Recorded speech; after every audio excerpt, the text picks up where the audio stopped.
Dvije najveće prednosti u mom životu bile su rođenje s razumom i siromaštvo.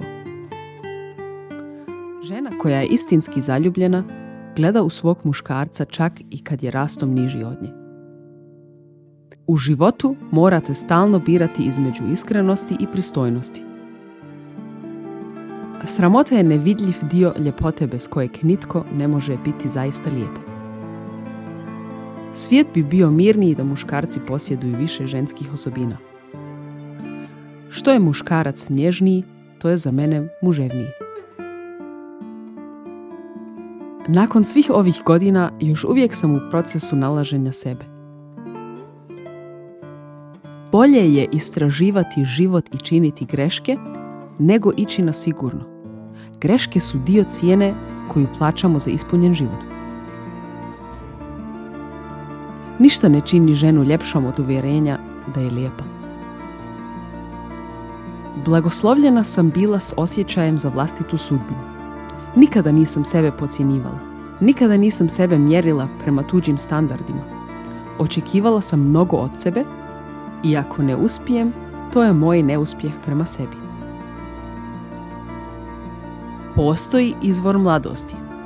To je vaš vaš talent, vaša kreativnost koju unosite u svoj život i život ljudi koje volite.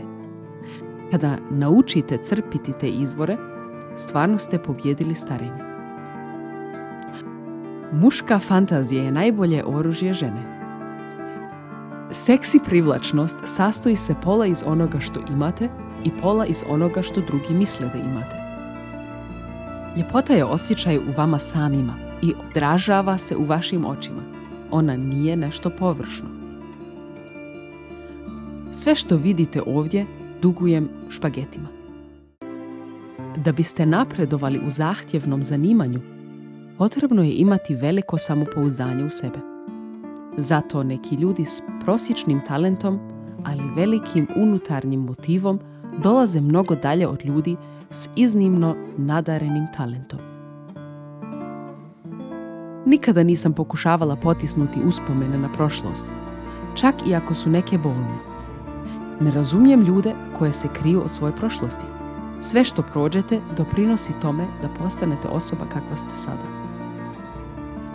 Biti potpuno i iskreno svoj može zahtijevati dosta hrabrosti.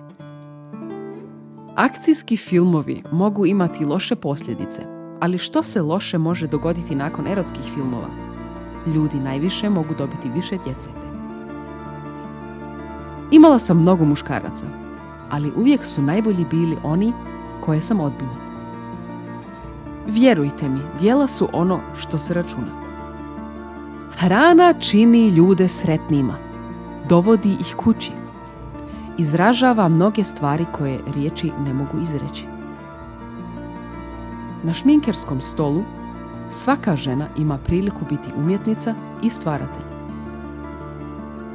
Nema ništa što je privlačnije od samopouzdanja.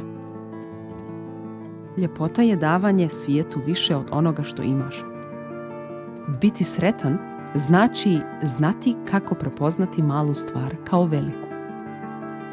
Nikada nemojte zaboraviti da ste vrijedni ljubavi, pažnje i sreće.